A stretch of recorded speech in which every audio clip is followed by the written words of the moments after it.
Hello everybody, welcome back to Sarah Plays Skulltaker in Immortal Empires. So this is part 2. We've made it through 4 turns so far. Things are going okay. I just took out Katax and raised it, and I am currently camping because I was trying to recruit. Ooh, I could get corn gores. That sounds so funny. Corn gores. They're what, Zangors, but not the Zinj variant. Which Zan, is that where it comes from? Zinj? I don't know. Forsaken of corn. They're expansive. How do they compare? They're like better than the bloodletters, except for in melee attack and melee defense. And bloodletters, oh yeah, bloodletters are armor piercing, whereas these guys just do flamey-o damage. Goodness. I hate just camping because that makes my meter go down. Progress will decay unless the battle is fought on this turn. Was I ever the Immortal? But the problem is if I go into this, I can't get to the Prince of Apostles anyway. So I'm gonna camp. Slow and steady wins the skull. Slow and steady wins the skulls, as my great grandpappy always told me. I'm going to recruit. Inevitable. This will really, actually, I can only recruit one. I don't have enough money. I was like, my income's not so good right now. I'll just recruit one and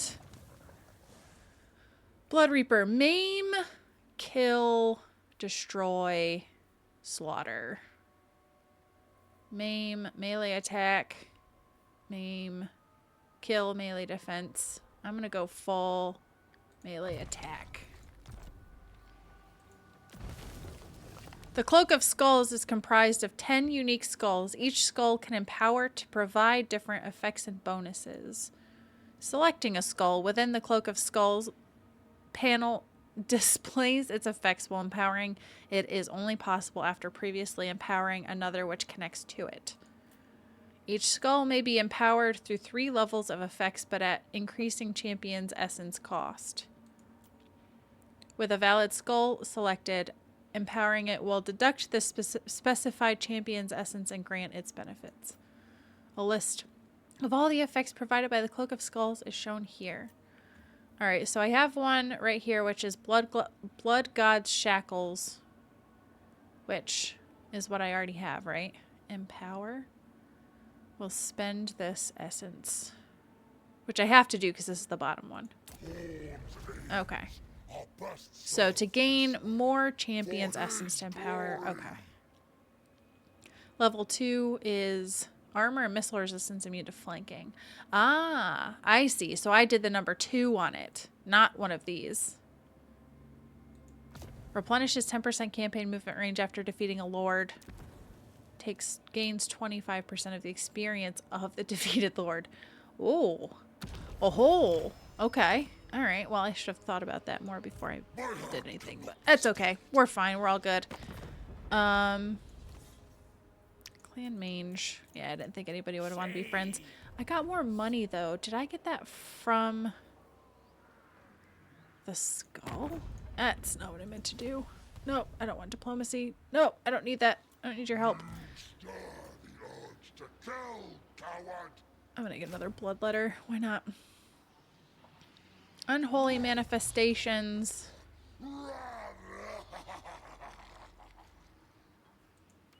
Yeah, I can't do this anyway because... Oh.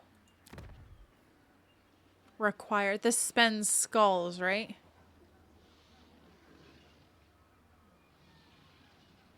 Total corn corruption. Each threshold will unlock a new unholy manifestation. I see.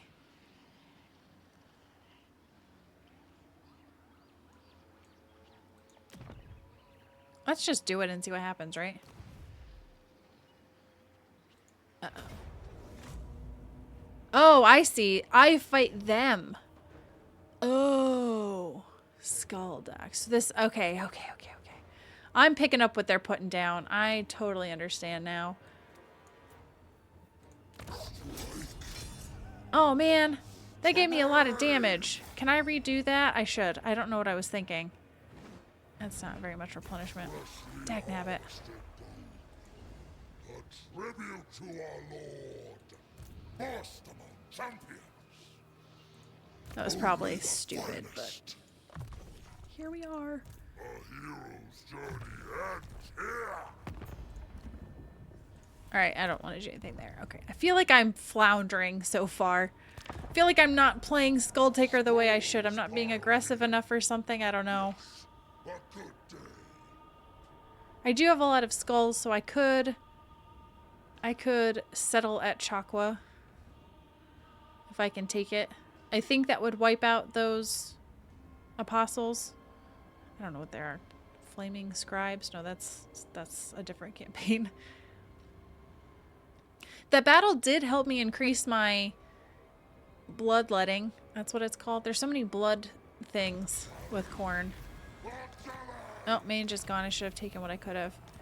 Favor. Collect 500 skulls. So now I have casualty replenishment rate is up. Upkeep is down. Okay.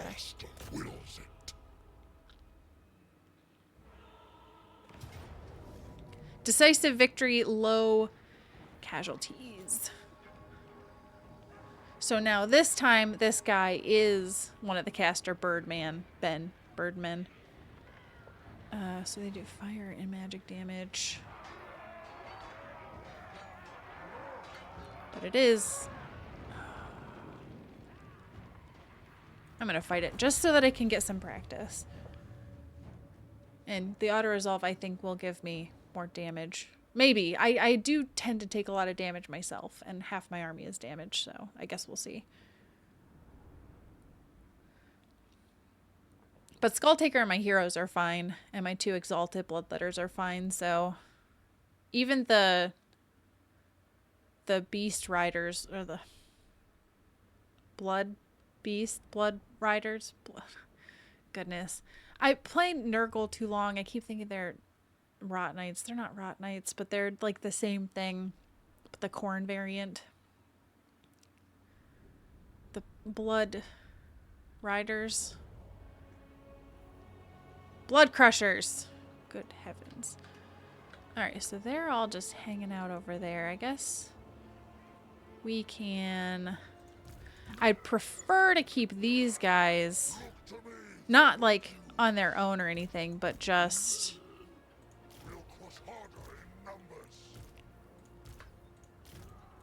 like a little further back. Alright, so let's have this group.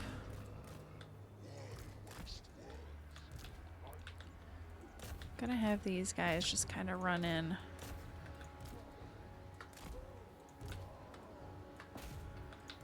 The fact that they are right by the woods is probably good for me, actually.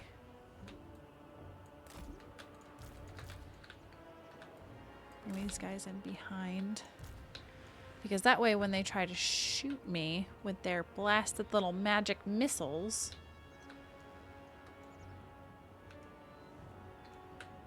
I will be hitting the trees. They'll be hitting the trees, I should say. Alright, so this group, I do want to be careful because I don't want them to get hit with the missiles to start. Oh, I didn't direct you, did I? I don't want you to go in too fast. Oh, I could summon this unit of bloodletters. Once everybody else gets into position, but boy, they're slow. Like I said, I kind of thought these guys would be faster. I guess not. I guess that's Slanesh's whole shtick, but like, I just kind of assumed.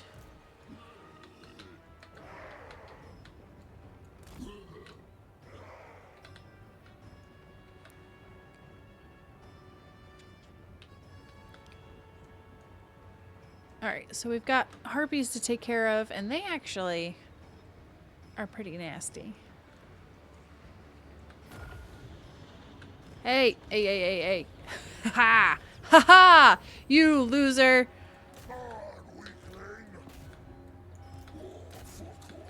Alright, I'm gonna pop up some bloodletters here. And then these guys can come in, take out them. The exalted guys. Alright, just gonna have to...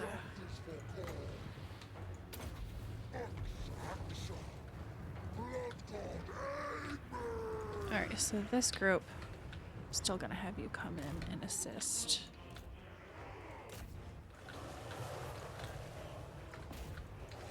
Have you guys come in and flank. Also could come in and flank. Alright, who's dying? Oh, the one I summoned. Okay, I was like, oh no!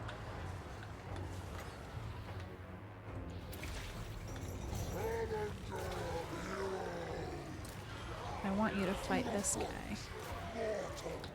Oops, you should also be coming in to flank as well. Whoops. Engage! Engage! Where's my blood crushers? Ah, the wrong buttons! Actually, you could go after the blue horrors. Where? Hey now, hey now.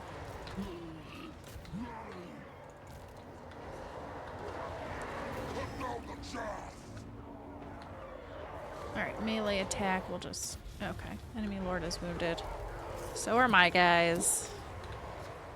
But they vanished, so we good. I don't really know if that mitigated casualties because my heroes took a lot of damage, but... Oh well. In that fight, we had... So the Exalted Bloodletters got... I think they got in there the fastest. The Chaos Furies did do a lot of damage to me, though. Well, and then I had messed up with the Blood Beasts. I don't know what they're called. These guys. And had, like, the one unit just watching while the blue horror shot the other unit. I'm like, that doesn't make any sense. I don't know why. That's the problem with having me as your general, is units don't act with common sense. But, like I said, it's expensive to settle, but I kind of want to settle this, and then I feel like that would give me better casualty replenishment, maybe? So I already can tell that's going to be an issue. Occupy it for 2,500.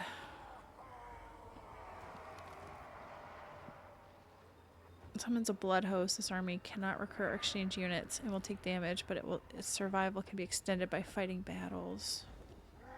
I'm gonna just occupy it for now. Hunt down the living. Recruit. Alrighty. So, was it Skulltaker got a blood throne? Is that a chariot? A mighty demon engine clad in brass armor and driven into battle on iron shod wheels. So if I take that off, alright, so if I take it off, he loses HP, loses armor, loses speed, but his stats are much better. Whereas with that, his stats are a lot worse. I'm gonna keep him off it for right now until he can get the Juggernaut at rank 9, so he's pretty close.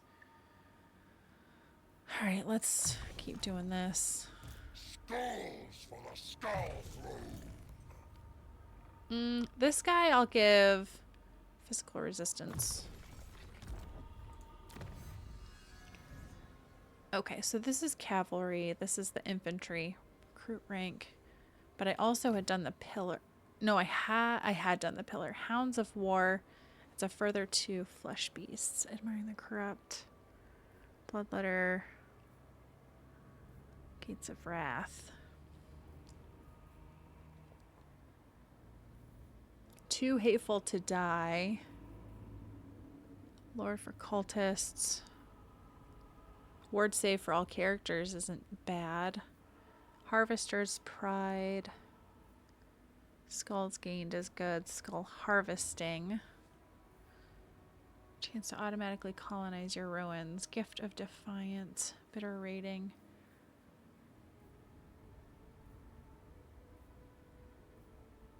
Oh, gosh, I don't know what to do. Giant Slayer, Honor and Blood. Charge bonus and armor piercing for bloodletters. Leadership and melee attack. So I think what I'll do is I'm going to do this one to start. And then I might go back over to the army one, but I am trying to buff my army by Skulltaker's skills. So I am trying to do that as well. I could get another Fleshhounds unit, but I think I'll stick with these guys. Although the Fleshhounds, I take it back. I'll get one more Fleshhound unit. Alright, so this is income generated defensive supplies, construction costs for all buildings. Yeah, let's go with that. Why not? How are we doing over here? Nada.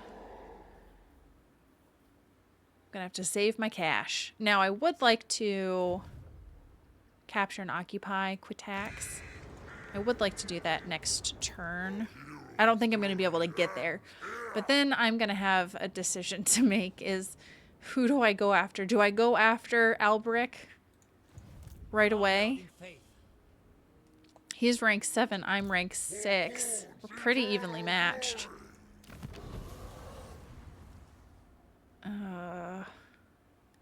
5 turns. I guess I'll save this. 2 turns for Summon from the Beyond. I'm not going to be able to use that again, I don't think. So. Alrighty. But Alberic, I feel like, would give me good Champion's Essence. He's got 50 on him, so that him being a Legendary Lord would be good. It's just a matter of if I can win or not. I mean, if I were playing as Alberic going against Skulltaker as the AI, I probably would definitely lose. And I always get nervous when I am starting a campaign going after another Legendary Lord because I feel like I'm going to end up biting off more than I can chew. And it's come back to bite me before. Okay, so I can't quite get there. I want to get there before anybody else does, though. Alberic's going hard after these lizard men. This is probably going to be a very quick turn because there's not too much I can do. I don't want to use too much money because I will need money to settle Quitax. So before I do anything, I can't see. So I'm gonna hold off on that. I'm not gonna worry about diplomacy, and we'll just make this a quick turn. Now the nice thing is that Lord Zlatuk at the Sacred Pools is very, what do they call it, like isolationist or whatever, isolated. So I don't think he's gonna leave to attack me. He's just gonna sit there unless I attack him, which will likely happen. I am very curious to see how AI Skulltaker behaves, like in normal campaigns. So if I choose to play like a Gorok campaign again, I am curious to see how Skulltaker does in Lustria. Oh, I need skulls! Dagnabbit. Not money. We are not farmers. Leave the herd. I've lived centuries already. Darn. Alright, so now I'm going to go over to recruit rank and recruitment cost. My ferocity. Everything takes money, or not money, skulls. Champions. So I'm going to just spend money here. Upkeep armies in region, so that's why. The end to all. Alright, I'm losing money right now.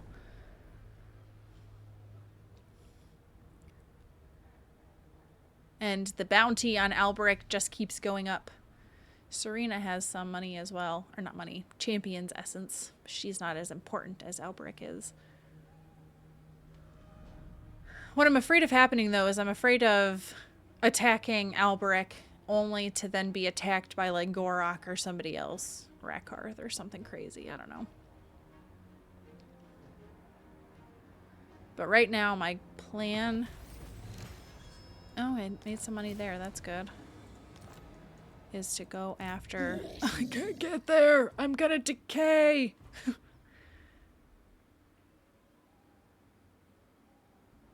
Yeah, okay. It's all about fighting battles, Sarah. I've heads to take. Alberic is likely going to move over to assist.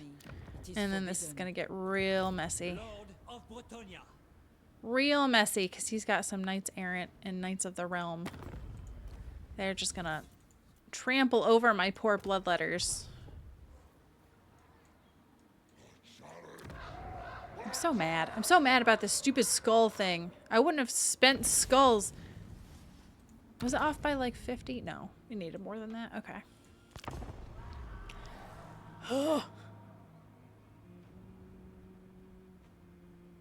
Yeah, he's definitely gonna come assist Serena like Cornet. But if he doesn't, then he's a fool.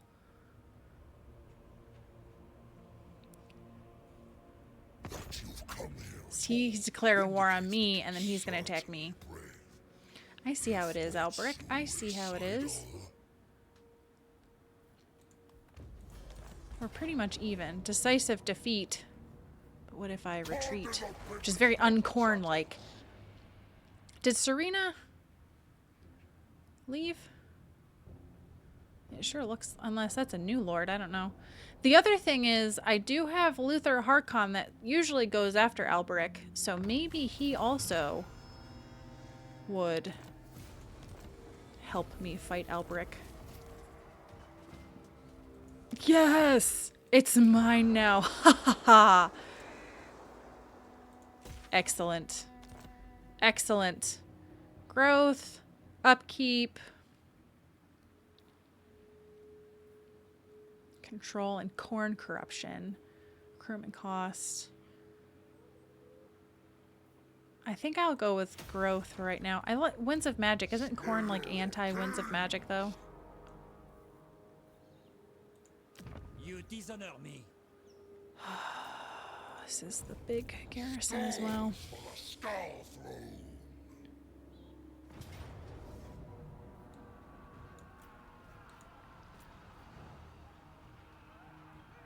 Part of me feels like in a siege battle, Bretonia is worse. Because I feel like cavalry, unless they sally out like into this area, I feel like their peasants and stuff, they're not going to do as well. I could be wrong. So he's got questing knights. He's got 3 knights errant, Knights of the Realm. Some field tribute, 1 field trebuchet, and then he's got a lot of like low tier, low units. I almost kind of want to fight this, honestly. I don't have anything anti-large though. Everything's anti-infantry. So against the cavalry, it's not great, but I do have a lot of armor piercing. I just don't know that I have time to fight this. And if I siege and he meets me on the field of battle, all right, here's what I'm going to do. I'm going to save it because I might come back to fight it as a siege battle because this is one where I don't know that I want to fight it on the map because that's where cavalry have the advantage. So I have a feeling he's going to meet me on the field. That's just the thought that I have, but I'm going to play through a turn. And if he does, then I'm going to go back to that save and then just end this early to fight the battle as a siege battle. It's like so against like what I normally do, because I'm always like, I don't want to fight a siege battle, but against Bretonia, I feel like you kind of have to. And even then, I don't know if I can win. I remember fighting as, was it as Bretonia? Yeah, this is what I was afraid of. Decisive defeat. Oh, and Serena came back to assist. So yeah, I am going to...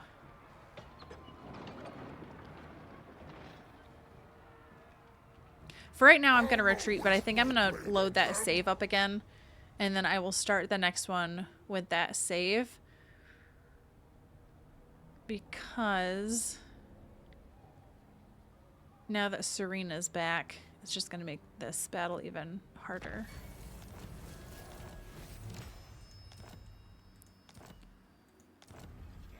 The Tzeentch Ascendant have access to more powerful unholy manifestations.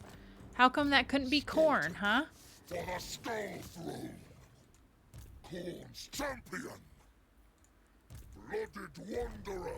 Yeah, so like if I were to attack again as a siege battle, it says decisive defeat because now there's a whole heckin' lot of armies against me. So, alright guys, I'm gonna have to end this a little bit early, a little bit shorter than I normally do, because I'm gonna load that save again and we're gonna try to fight it as a siege battle and just see how it goes. So, wish me luck. This is gonna be a challenge for me, but I've had some crazy things happen in the past, so I hope you guys enjoyed this one, and I hope you'll come back and see me in the next one.